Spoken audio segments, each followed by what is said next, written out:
to listen to the Lapped Traffic Podcast.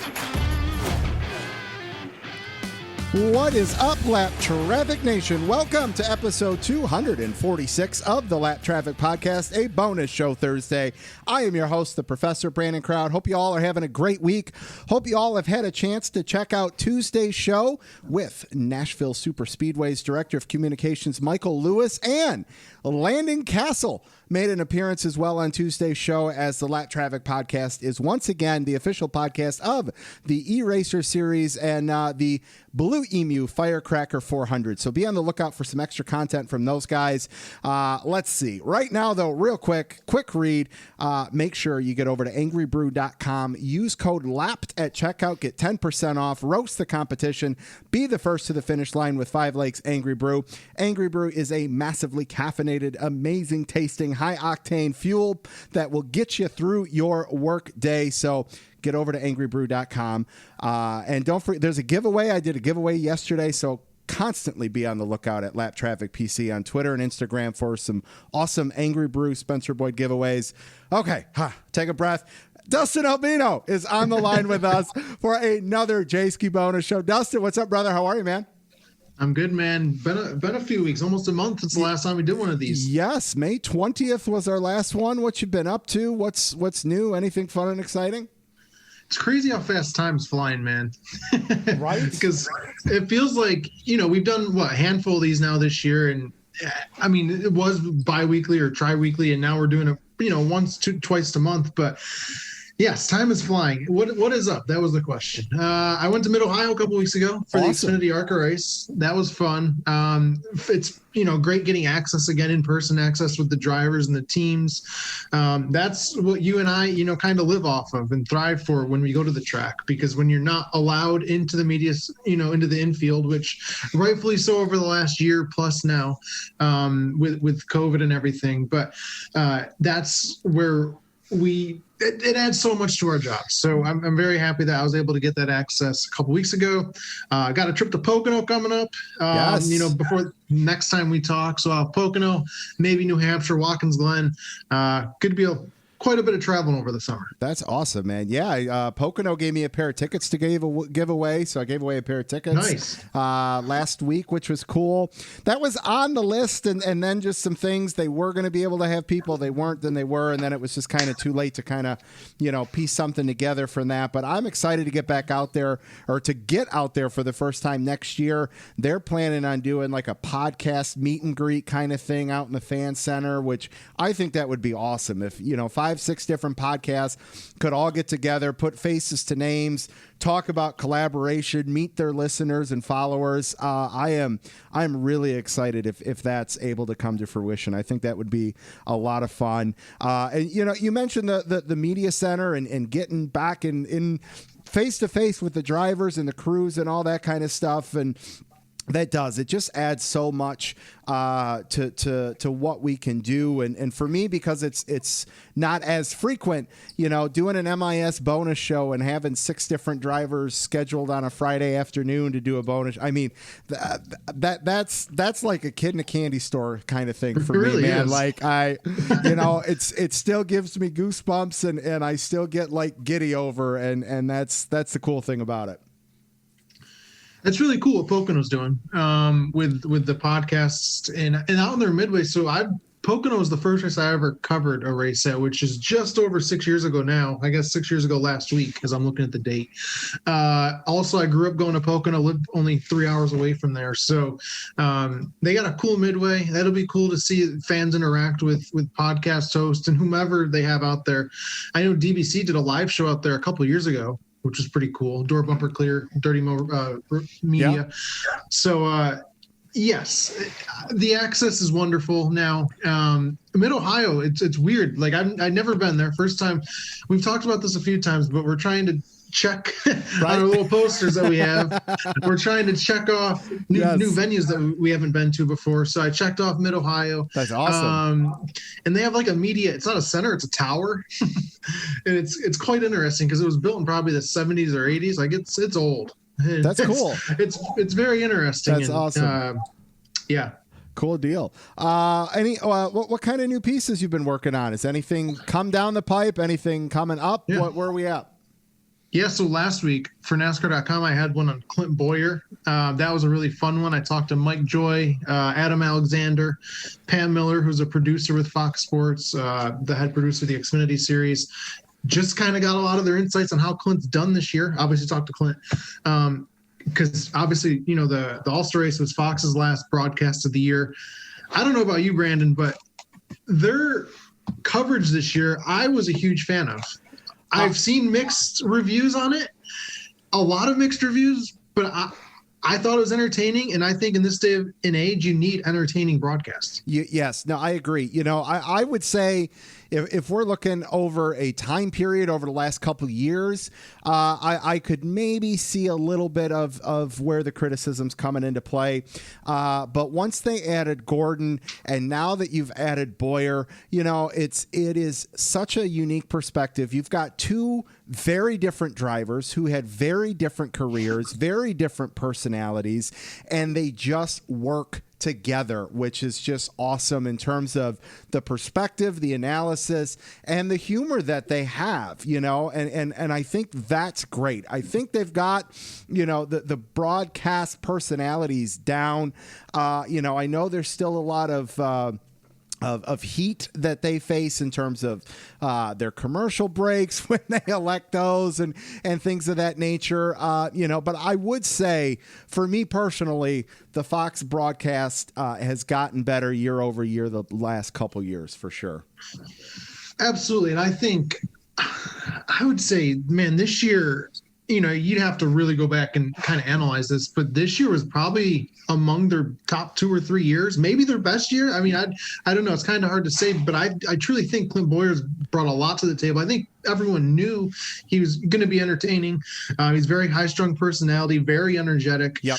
But I think that emotion that he brings, I think it kind of meshes well with Jeff Gordon and even Mike Joy. I think he brought a lot out of Mike Joy, and Mike Joy gave me a cool quote for the story. I'm kind of paraphrasing because I don't exactly remember it, but he said how he and Jeff Gordon are informators and Clint, you know, not entertainers.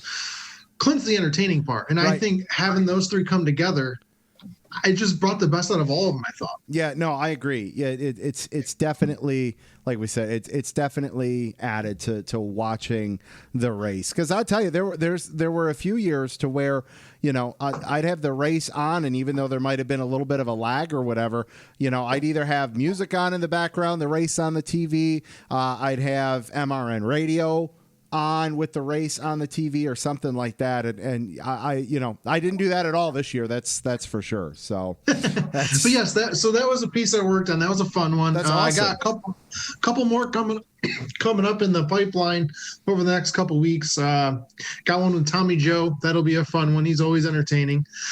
Tommy Joe Martin's the Xfinity Series. Excuse me, Ty Gibbs, talked to him at Mid-Ohio. There's a few more coming up. So just, you know, keep your eyes on jski.com on the Xfinity page, and you'll see him every Wednesday. That's awesome, man. All right. So you mentioned you went to Mid-Ohio. I'm excited, and I know you're going to get a kick out of this. Last week, I bought tickets to a WWE house show. That's how I know things are back, when I get to go to a wrestling show in Detroit. Look at baby. that. Man, I missed it. And we kind of talked about this, but I went to the second to last wrestling show where there were fans outside of WrestleMania this year. Yep. The second and third, I guess, because I went to SmackDown and Elimination Chamber all in one weekend last March, the weekend before everything shut down. Yes. They had Raw in Washington. And then everything was done. Yeah. So, and then SmackDown was supposed to be in Detroit, and that was the first show that got canceled. So yeah, so I'm kind of bummed because they announced their 25 city tour, and there's none in New York. So, that's crazy. You think wrestling? It's, you know, you would have thought they would have kicked off at Madison Square Garden. You know, they would have had to have. But I'm sure they're still closed. Are they still shut down a little bit down there in the city? I mean, now everything the city, I can't, you know, confirm it's a little different because there's so many people, but to my knowledge, like everything's opened up now. Yeah. So even with the Knicks games when they were in the playoffs, the NBA playoffs, I don't know if it was at the time, probably not 100%, but it'd be pretty close. That's cool. So yeah, you think they would have kicked off at MSG, but I saw a report that it looks like Survivor Series will be at the Barclays Center. So awesome. Very cool. They'll be in New York before long. Excellent. All right. Well, Lap Traffic Nation, tonight, if you guys, as I hope you've listened to Tuesday's show, as I plugged at the start, it was kind of a longer show, so I kind of left out a lot of the race talk. So Dustin and I are going to get into a little bit of a Texas recap. We're going to have some fun with, picking some Final Fours, getting your guys' takes in the mix as well, a little social media, and then a fun listener question to close this thing out, along with taking a look at Nashville. So, sir, what do you say? You ready to dive into this a little bit? Sounds like a plan. Give me what you got. All right. We'll start with the Truck Series, man. John Hunter Nemechek, back-to-back wins. John Hunter Nemechek, in my opinion, kind of having the Kyle Larson series, but just in the Truck Series. He is. And I've seen him talk about this to the media a bunch of times because he's in the media so much because he's winning every week. Right. But when this was first announced last November, I think it was the week after Phoenix, maybe 2 weeks, I was questioning it. Not because Kyle Busch Motorsports is, some subpar, mediocre team. Not the case at all. Obviously not. Right. But he'd made it to the Cup Series, and it feels like once you're there, if you ever leave, I mean, think of Justin Allgaier, Elliott Sadler, Michael Annett now. AJ Allmendinger. AJ Allmendinger. Yeah, you don't go back. Yeah. So, but with what he's so young, he's only 23, I think, 23, 24, mid-20s. So, I mean, there's so much time left in his career. But what he's doing this year is making a statement. To win 4 of 11 races, and I think I did some stats on it last week, like 34% of all laps this year.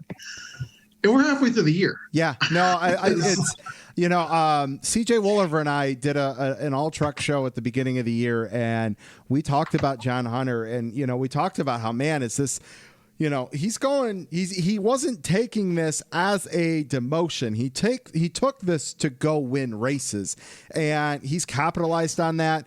KBM, well, obviously Kyle Busch can go win races in his truck, but it felt like the last couple of years, like his drivers were getting decent finishes, but not up to Kyle Busch standards. That's honestly where my concern was going to be, was what happens if there is an adjustment period and he's out after this year.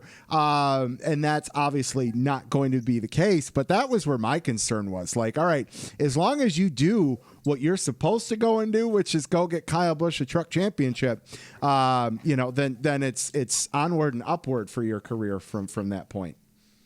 Totally agree. And I mean, we've always seen the talent with John Hunter. I mean, he's won six races with underfunded, his family team in the Truck Series. He's made the playoffs with his family team. So we knew the talent was there. When he got to Xfinity, he won. He led quite a few laps with Chip Ganassi part-time 2018 while running trucks. 2019 with GMS, I think, was kind of I don't want to say underperformed, because GMS had never really, I think he had one of the best years for a GMS car in Xfinity. Right.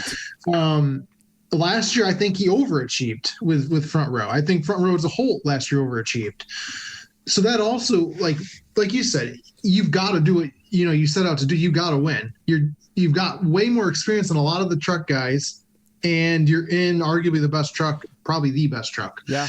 That's exactly what he's done. He's got 8 stage wins. The rest of the full-time field combined have 6. Yeah. So, all right. So let me ask you this, and we're going to get to some Final Four picks and have some fun there in just a minute. The assumption, if we are on the assumption playing field here, that John Hunter Nemechek gets to the Final Four, and let's, a tire goes down at Phoenix, and is it a bust at that point if he still has another 3-4 wins by the time we get there? I don't think so. Now, not with the way this championship format is, and we saw it kind of 2016 with William Byron, similar situation, same team, dominated the year. His first, his rookie year, his only year in trucks, won 7 races as a rookie. Yeah. I mean, can't do much more than that. You can't ask. And then he had an engine failure at Phoenix, which at the time was the cutoff race for Homestead, the championship race, and he missed the cut line. Yeah. So is that a failure of a year? No, I'm with you. All right. I don't see this stopping though. I really don't. No, he's going to go on a tear. It's a nonstop tear at this point. All right. Let's talk about Thor Sport GMS really playing catch up to KBM and John Hunter Nemechek. We've seen, some top fives. We've seen, we got, Sheldon Creed's got a win, but it's not the Sheldon Creed that we saw a couple years ago when he won his championship. Where's everyone lacking? Is it just the speed aspect of things, or do you think there's some more things out there? It looks like it, but because you look at Toyota, they've won 9 of 11 races. They got Thor Sport from Ford, so that's added some value to the Toyota program. Whereas, a couple years ago, they're kind of KBM, being they were kind of on an island out by themselves, as really the only Toyota team. Yep. And then you got Friesen's team. Now you got Thor Sport. So they're kind of stacking them up.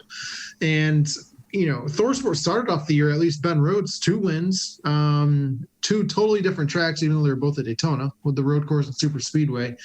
And he's been super consistent. So I'm not worried about him. Crafton, man, I don't really know where to gauge him.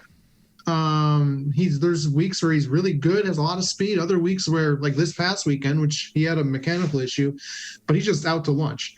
Same with Johnny Sauter. And, I know we haven't spoken since the last time, at least on a podcast, but that wreck at Charlotte was scary. Oh, brutal.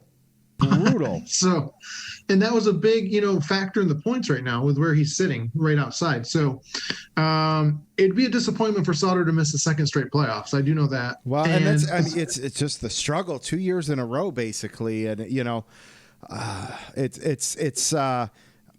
I almost want to use it like the baseball analogy in terms of, Miguel Cabrera saying when he's hot, it looks like a beach ball coming at him. And when he's not, it's the hardest thing to see and make contact and get that, 3 for 34 and switch it over to a 26 for 34, so.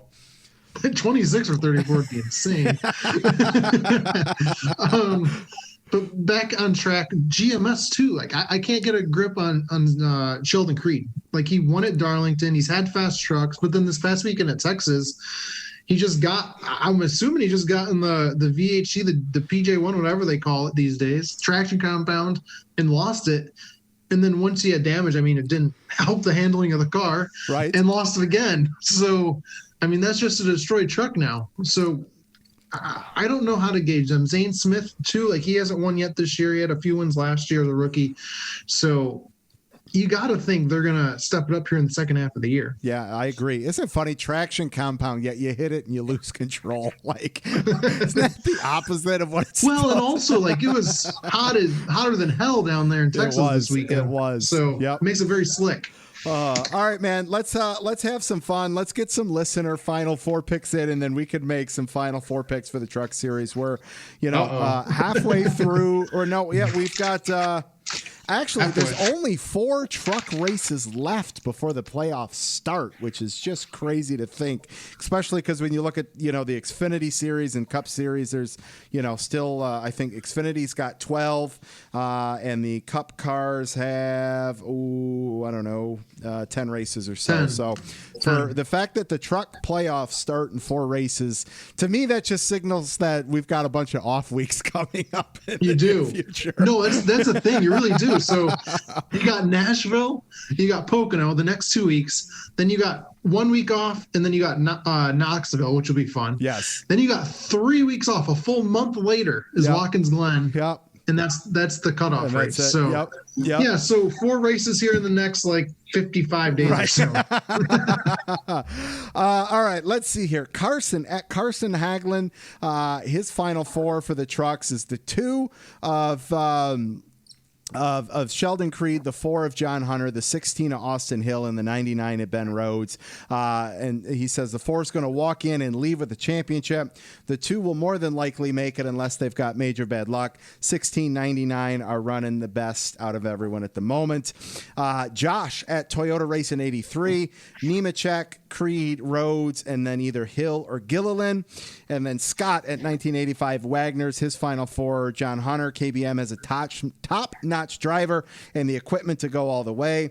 Carson Hocevar creeping his way up the board. Sheldon Creed will get a couple stellar runs over and be back at the contendings for it. Austin Hill will pick it up, seems to get wrong adjustments.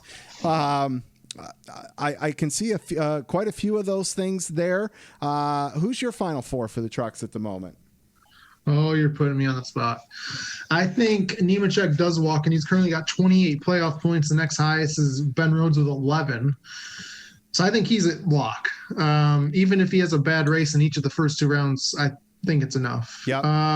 Rhodes, speaking of Rhodes, I think he gets in. He's having a career year, breakout year. I think he gets to the final 4. I do think Sheldon Creed, the 2 team finds a way to get there. I'm stuck between like 3 right now. Hocevar is an underdog because he's shown a lot of speed. Yeah. But being a rookie, I don't think he makes. I'll go Zane Smith, same as last year. Okay. I don't think Austin Hill, because I think he's a very capable driver, but that team in the playoffs always has something happen to it the last 2 years. Yeah. Where they probably, they're among the best 4 teams all year. So it's funny. I've got Austin Hill in, and that's just because he's become a really good friend of the podcast. So I'm going to go homer with putting him in. Ben Rhodes, I got in. I've got Zane Smith, and then of course John Hunter. So yeah, I think Austin Hill, I think is a sleeper. If that team can get on a roll, and they've got some tracks coming up to where they've had some success at, to where I think they can maybe make a run or a solid bid at it. So the funny thing is, now obviously we didn't talk about who's going to make the playoffs overall. We're just talking about the final 4. But there was no Crafton, there's no Sauter, some decent names that we've just completely left out of the mix there. Which maybe this will be a 2019 year with Crafton, where he's very mediocre in the regular season. Doesn't win a race, and then wins the championship. Yes. So yes. All right, man. Let's talk about your series, your favorite series, the Xfinity Series. Man, AJ Allmendinger, first full year in any series in a couple years. Did you see him picking up a couple wins, sitting second in points in the season at the start? I did. I thought he would have 3, 4.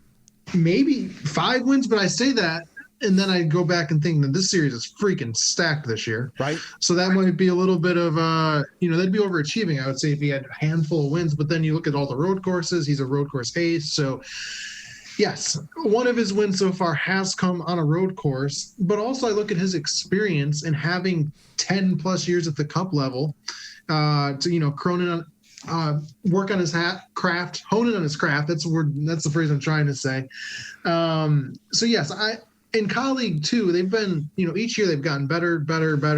And now this year, their 6th full-time year, it's probably their best. And Justin Haley's the only driver that needs a win that hasn't gotten one yet in their camp. So, not surprised by Allmendinger's consistency. He's only had really 2 bad races. One of them was the road course at Daytona, where I don't know what he was thinking there. He took it on Austin Cindric, and then they had a brake failure at Charlotte. So, outside of that, super consistent. And I expected him to do fairly well this year. All right, so let's look ahead now. Kaulig Racing going to have at least one Cup ride next year per sources. Does that potential, we talked a few minutes ago about, once you leave the Cup Series, we really don't see guys going back. Does that ride possibly go to AJ? So the Kaulig has an announcement on Friday. It looks like it's going to be the 2022 driver announcement. From sources that I've heard, it's not AJ. It's not AJ. Okay. From sources that I've heard in the industry. All right. Can you confirm or deny if it's within their current field that they have in the Xfinity Series? I'm not going to spill the beans too much. I'll tell you offline. Fair enough. But it's not AJ. So, yes, you would think in theory, like there's 6, 7. We don't know the 2022 schedule yet, the Cup schedule, but this year 6 scheduled road courses, added a 7th with the Daytona road course by not going out to Fontana. That sounds like a good deal to have AJ Allmendinger on my team when there's 6 races in the regular season that are on road courses. Absolutely. So, absolutely. You would think so, but apparently not. It's not. Okay. All right. Let's talk about Josh Berry, Ty Gibbs. I wish they were competing for this championship with full-time rides, because then we'd really have a points battle with those guys sitting outside the top 12 with wins. But we do have a pretty decent battle going on. 27 points between Brandon Brown in 12th and Riley Herbst in 14th. Who knows? Could we see a Ryan Sieg, Landon Castle maybe pull something off, make things really interesting down the stretch here? I think that would be getting your hopes up. I hate to burst your bubble, but yeah, when you look at it, like Ryan Sieg this year, they moved to Ford, and that team has just been a step off. They've had really good runs. They have 6 top 10s, and they've shown flashes of speed, but then the other weeks, it's like, you didn't even realize he was in the race. Right. Whereas opposed to last year, he had 11 top 10s on the year, his career year really, but he would seem to always be a factor somehow, at least in the back half of the top 10. Playoff battle, I mean, I think you're looking at a couple weeks ago before Mid-Ohio, Clements was looking really good. But since then, he's had 2 kind of mediocre races, 1 bad race at Mid-Ohio, 24 points of the good. I'm kind of leaning towards Brown over Clements. But then you're looking at Riley Herbst, and it's an SHR car. They got to turn it around at some point. You're right. Both the Xfinity and Cup. All right, Matthew at CH9 SE fan. What do you think about Barry? Do we see him in a full-time ride next year with JRM? So sources, I have not heard anything on Josh Berry next year. You would think, but then which car is he taking? Because you have Allgaier, I would imagine the 7. Right. Sponsorship money 1. The 8 could be open, but then they have Sam Mayer too's, about to take over beginning next week at Pocono. And then you got the 9 could be open. I mean, I don't know what Noah Graxon's plans are yet for this year, but I would imagine there's a lot of interest in him moving up to the Cup Series. So could we see him? Yes. And I think, his stock has obviously never been higher than it is right now. Sure. And all the opportunities, he's like a super sub, kind of like Regan Smith a few years ago, running in the 25 truck over the weekend. He's running, I think, another truck race next weekend at Pocono, if I'm not mistaken, in that car. So yes, his stock is very high. So you'd think that somehow Junior Motorsports will pile money together to get him in a full-time ride. You would think, right? Yeah. If everything didn't boil down to money and finances, but it does. So I don't have an update yet. Fair enough. All right, let's get some of the listeners' final fours. Brian at Stormin B81. Dinger, Cindric, Allgaier, and Hemrick seem to be the 4, but I think that Hemrick could change possibly the other 3. He'd call it a lock. Carson at Carson Hagelin. He's got the 7 of Allgaier, the 16 of Dinger, the 18 of Hemrick, the 22 of Cindric. 16, 22 are running great. 7 starting to show strength. 18 can get in there if he can finish races. Josh at Toyota Racing 83's got Cindric, Dinger, Hemrick, and either Gregson or Harrison Burton. And Scott at 1985 Wagner's got Allgaier, Cindric, Gregson, and Dinger. Dustin, where are you at with Final 4 Xfinity Series? I like Josh's at Toyota Racing 83. I like his picks. Cindric. Actually, no, I'm mistaken. I do not. He has one of them out. I thought he had Allgaier and over Hemrick, and that is not the case. He has Cindric, Allmendinger, Hemrick. I would go Allgaier instead of Hemrick, and then I would have Gregson there. And I say that, and he's only 40-something points above the cut line, or not even 40 points above the cut line. But he's shown speed, and that Junior Motorsports has speed this year. And also, if you look at the playoff races last year, same races as they are this year, he had, I think, 6 top 5 finishes, and the only reason he didn't make the championship 4, really, well, there's 2 reasons. One is because he got wrecked on the lap 16 at Kansas, and then needing to win at Texas or Martinsville, he had the lead on the last lap at Texas and gave it up. So I like Noah, even though he's, mired back 9th in points, 10th on the playoff board. So, all right. So I'm kind of along those lines a little bit. So I've got the 22, I've got the 16. I've got the 9 in over the 7, but I've got Harrison Burton making it. So that's a good pick. He's had a couple bad races too, like Clements, but very quiet this year. And yes. I think that's the thing though, is like you see what Ty Gibbs is doing as opposed to the rest of the JGR lineup. And granted, Hemrick has had a lot of good runs this year. He just hasn't, like kind of the story of his career so far, at least in NASCAR, is he hasn't finished a race. Yes. Yep. As opposed to Ty Gibbs, where he's finished every race better than he probably should have. Sure. Yep. No, I'm with you there. Except for Darlington. Yeah. He had 2 speeding penalties. All right. Let's switch over to the Cup Series. Is there nothing Kyle Larson can't do at the moment? It just seems like when he touches the steering wheel, it takes care of itself at that point in time. Back-to-back points-paying wins, an all-star win now. The question for me, though, is can he keep it going through the summer and the fall and not have a Kevin Harvick moment of 2020? It's a good question because of what we saw last year with Harvick, but with the way the HMS has ran really all year, I don't see this slowing down across the board, let alone, Kyle Larson. But anytime, and granted it's the All-Star race, but anytime you have 6 straight top 2 finishes, pretty damn impressive. Yeah. in any kind of racing. So, yeah, I think this continues. And he's at 3 points paying wins right now.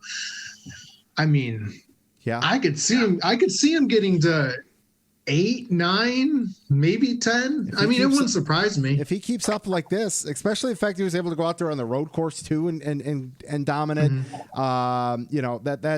That to me spoke a lot more so than the dominance at Charlotte, because we've seen people go out and dominate at Charlotte. You get the right setup. We've seen that in the past. And we've seen Denny Hamlin, Chase Elliott, Martin Truex Jr. go out and just kick ass at road course races. So for Kyle Larson to go out there and do that at a road course, to me, that was a more staple win so far this year than everything else he's done. Agreed. And I would say the All-Star race was kind of impressive too. We knew he had a fast car, but he got mired back in traffic.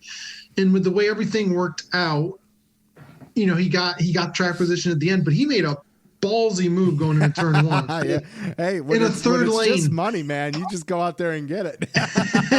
In a third lane that no one had been running all race. Yeah. So I agree, though. The Sonoma performance was pretty impressive because the story of his career at Sonoma was he could put 1 lap together in qualifying, but he couldn't put a full race together. Yeah. So the thing is, though, is like this closest competition right now is internally. Yes. Yeah. At Could HMS. you imagine if we had I don't know if it was you and I that talked about this, or it might have been Striegel and I, in terms of, the small possibility of the Final Four being all HMS cars. That could be a reach, but I think there's a very good likelihood that we've got at least 2 HMS cars in the Final Four. And that makes Rick happy. He's got a 50% shot at that point. So agreed. And this kind of, it's not as dominant. I should say it's more dominant right now than what Stuart Haas was in 2018. Because at the time, for years really, it's only been Harvick that's the guy that's kind of a championship factor, a threat. But that year they had all 4 cars win races and all 4 get to the round of 8. Yes, and only Harvick made it to the championship 4. But I think very realistically they all get to the final 8 this year. Hendrick's cars. And yes, I could see 2, maybe 3, like Gibbs had 2 years ago, get to the Final 4. Yeah, no, I'm with you 100%. All right. Real quick, because I went on a bunch of tangents on this, so I don't need to go on it anymore. So if you want, do you want to just what did you think of the All-Star? Are you an All-Star type guy? Can you get into that? What did you think? Like I said, I'm not going to hound that again, but what did you think of it? I want to hear what you had to say. So just in brevity, give me the brief version. So, all right, I'll do it with a funny story. So, a couple times a month, I make an appearance on 92.9 The Ticket in Bangor, Maine, on their sports radio station, which is just hysterical that they found me. I don't know how they did, but anyways, I'm normally, I'm Mr. Upbeat, Mr. Positivity about the sport and talking about it, and they were like, "Let's talk about the All-Star race. Are you excited?" And I'm like, honestly, I'm not. And they were like kind of blown away by that. And, once I got into it with the, give me something I've never seen before. Give me a road course with the top 10 from all three series running in their respective cars on the track. I will tune in for that. A dirt race, all-star race, put them in modifieds. Give me something I haven't seen before. I've seen cars go left on a 1.5 mile track at Texas, and now we're going to tell me it's not a points paying race and we're going to add 900 gimmicks to this damn thing. I could not get excited about the All-Star race. That's fair. And obviously I'd say the majority of the fan base, at least that I've seen on Twitter, and NASCAR Twitter's kind of been a dark place over the last week or so. But a lot of people have similar opinions of that. I'm going to play devil's advocate though. Please. I'm not going to say I enjoyed the All-Star race because first of all, I don't want to go on a tangent about this, but the horsepower, we just keep getting rid of horsepower in these cars. Yes. And they're supposed to be the hardest. They're supposed to be the most elite drivers out there, right? Like that's how we sell the sport. 510 horsepower, that's just not cutting it. The Xfinity power is way more than that. Yeah. So, in comparison. Give them power and let them do something with it. If they want to drive it into the corner, and let them drive it into the corner, So that's my first, I guess, concern is how much, the reduction of horsepower we've seen over the last few years, but that's not going away, I don't think. And if you are going to reduce it all the way down. I say, give them almost no horsepower. So then they are running in a pack. If we're going to have the All-Star race at Texas, which I get what you're saying. Another 1.5 mile track that hosts the All-Star race and, blah, blah, blah. And yes, the first 4 stages, I would say, weren't very good. Yeah.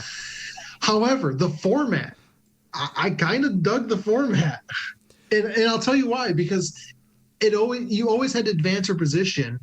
It's kind of like stage racing. Like you want to be gain the most points. So you're going to try harder in the stages. Well, if you wanted to be closer to the front, and we saw this with William Byron, Larson, Chase Elliott, all the HMS cars, they kind of worked their way through the field even when they got in the back. So it always made a point of emphasis on gaining position. You couldn't just ride around and wait till the end. So I like that. Is there easier formats? Sure. Yeah. Because and I wish that Fox would have maybe kept up more, with the full field and what their cumulative number was after stage 2, stage 3, 4. But it's a work in progress, I think. But yes, I liked the last 10 laps. I thought was really good. Yeah. You had. Sure, I'll give you that one. Keselowski, he said it after the race, finishing second to, right now to Hendrick is like an accomplishment. So I think the last 10 laps were good, but in a perfect world, my All-Star race would not be in 1.5 miles. It would be at a short track. And I like you too, think that it should include all 3 series, whether that's in cup cars, trucks, modifieds, like you said, something different. Yeah. But I think there's more All-Stars than just the Cup Series. Absolutely. I'm with you. However, I'll say this too, quickly. I do think that NASCAR has probably the best All-Star. And I've seen opinions on this too. I think they've had the best All-Star event in all sports. Sure. I used to think baseball did. Yeah, I knew. I used to think baseball did. Yeah. Well, I shouldn't say they did, but you get home field advantage for the World Series. Now that's out the window. But $1 million is $1 million. That's a lot of money to give away. So absolutely. All right, let's get some listener Final Fours here. Brian at Storm and B81 has Elliott, Larson, Byron, and Busch. They seem to be the four as we speak that are the most consistent and hot. Carson has the 4, which is surprising, the 5, the 18, and the 22. I think Ford and Toyota will make up some ground over the summer into the playoffs.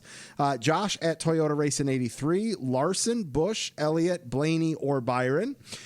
Scott has Larson, Elliott, Hamlin, Kyle Busch. Mick at GoDucks42_Mick's got Larson, Elliott, Busch, Logano. And Scott at WA Big Amma has Logano, Truex, Harvick, Keselowski. HMS will choke like Roush did when they had 5 in the playoffs. That's Yikes. Strong words there. That's a strong opinion. It is very. That's what the radio station. That's what we called a bold ass prediction right there. All right, man. Who do you got in the Final Four right now? It'd be funny. So I see a few Harvicks on here. It'd be funny if Harvick made it this year and couldn't make it last year. I know, right? That'd be nuts. You know, I'm a Harvick guy, and he's not in my Final Four. So. Yeah, I don't see it happening. I could see him out in the round of 12, round of 8 this year. I got Larson, obviously. Yeah. I mean, if you don't have Larson in your Final Four, but we could say the same thing about Harvick last year. So sure. I'm just going to stop myself right there. I'll go. As a second Hendrick car, I'll go Chase, although I could see it being William Byron too. I think he's been super consistent. Obviously, at 11 top 10s in a row this year. Yeah. The Gibbs guy. So you got Kyle, who I think right now is the best of the 4 Gibbs cars. Denny, who's been consistent but hasn't really shown speed the last 2 months or so, compared to the other guys on his team, being Truex and Kyle. And then, of course, Hendrick.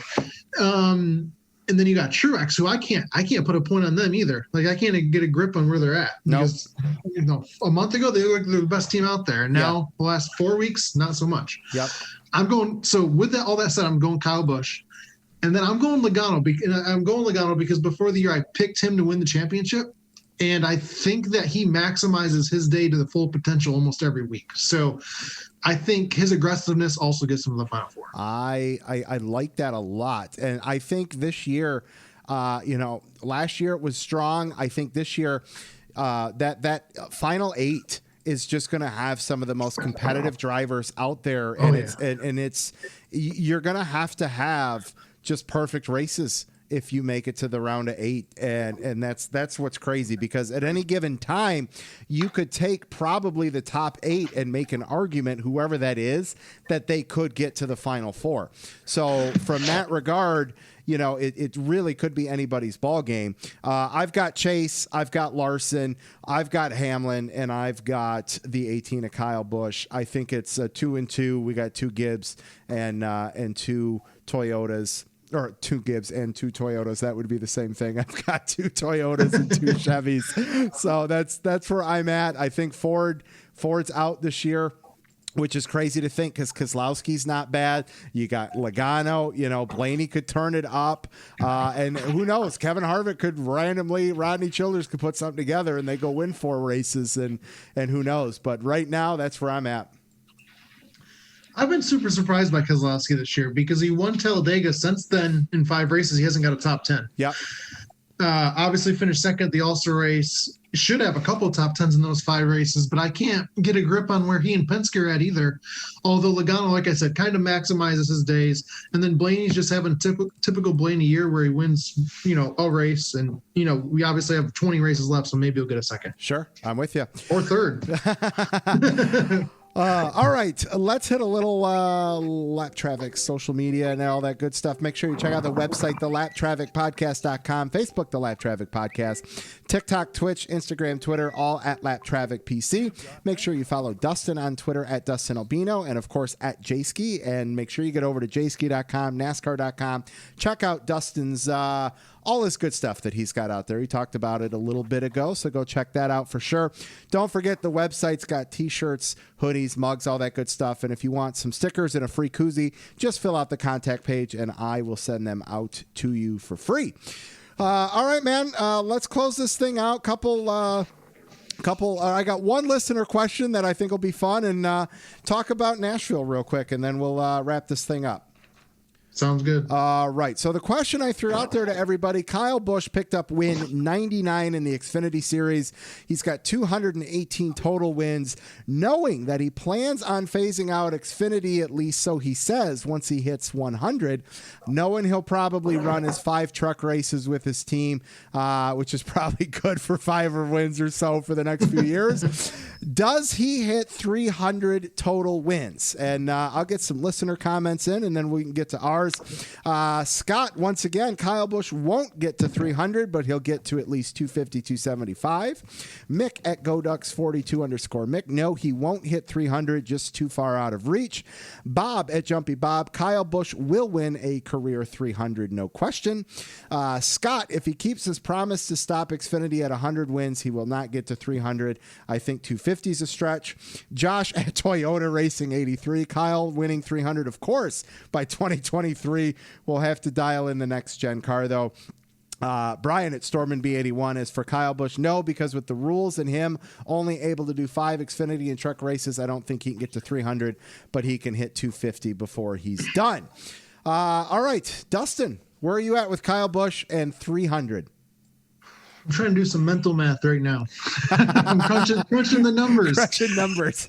I'm actually pretty good at that. I'm really good at mental math, but I don't know if I have enough time because, I mean, you look at all these numbers on Racing Reference and it's a little overwhelming. But you look at Kyle Busch, he got his 200th win at Fontana 2019. Since then, he's won 5 Cup races. He's won, 4, 5, 7 Xfinity races, and then the rest 7 or 8 truck races. So, and he's 2 for 4 this year in trucks, 2 for 2 in Xfinity. He's racing in Nashville this weekend, and in Xfinity, I would say he's the favorite because he's raced there before and not many of the other guys have. So say he goes 3, I mean, the cap of 5 races is going to hinder him. Sure. As opposed to when he's running 18 races a year and winning 10 of them. Right, or right. like his 2010 2014 is ridiculous in the Xfinity Series. He won 7 races, but 25 top 5s and 26 starts. That's nuts. Like, that's unheard of. Yeah.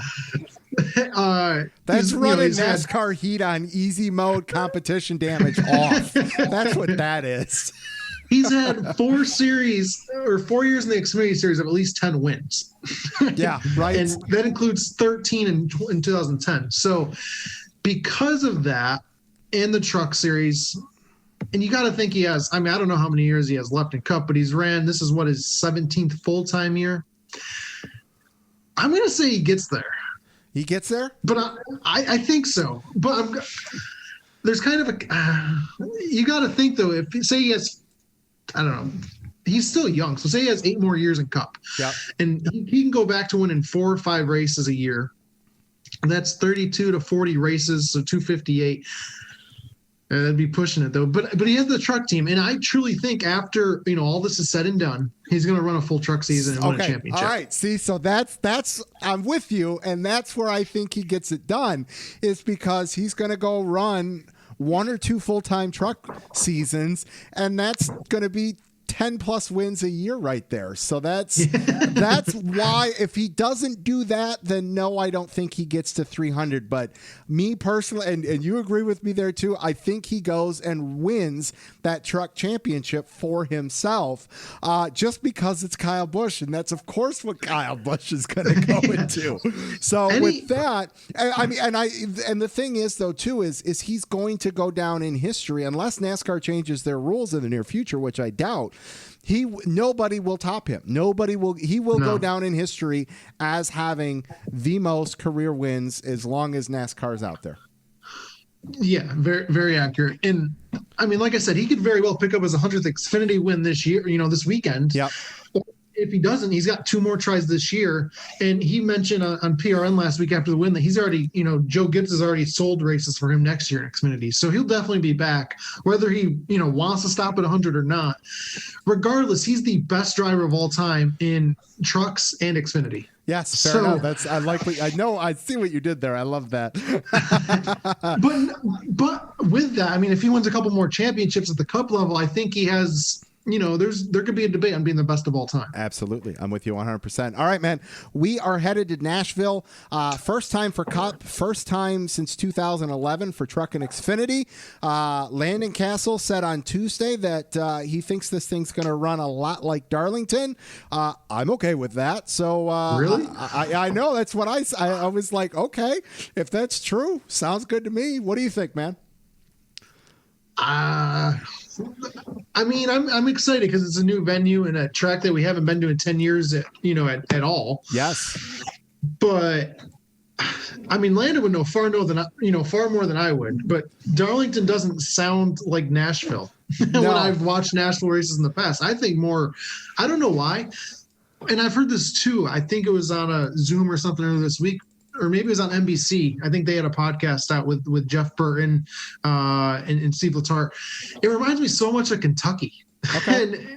And it pretty much replaced Kentucky on the schedule this year. Granted, I mean, in theory, Atlanta did. It even took the race sponsorship. But they remind me so much, and they were both testing tracks for NASCAR back in the day. So I hope the on-track product's better than Kentucky, because the last few years at Kentucky, I mean, there's a reason it's off the schedule, unfortunately. Right. I wonder, I mean, I love that the fact that they're adding new courses. Your track, Pocono, lost a date. Michigan, or no, you guys didn't lose it. You guys have your double. You lost a weekend, so to speak. Yep. Michigan lost a date. Like you said, Kentucky lost it. Chicago, which is, I think that's great, and I don't think these are necessarily permanent. I think we could maybe start to see a rotation of where maybe some tracks only have one date, some maybe get two every couple years, and I think NASCAR's got the flexibility for that, which is pretty cool. I agree. And the more markets, the better. The more bigger markets like Nashville, a new market that's kind of, on the uprise in terms of population and kind of bringing youth to the city. I think that's a good thing. I'm excited for the weekend. The on-track product is ultimately what we're covering. But just to get the sport to Nashville, I think is a win. And, maybe in the long run, it leads to the fairgrounds, which I know everyone's hoping. Absolutely. I'm with you, man. I think that's a great way to close this thing out. Lap Traffic Nation, that is going to do it for episode 246. Make sure you check out the website, thelaptrafficpodcast.com. Follow on Twitter @LapTrafficPC. Follow Dustin @Dustin Albino, and go check out jski.com.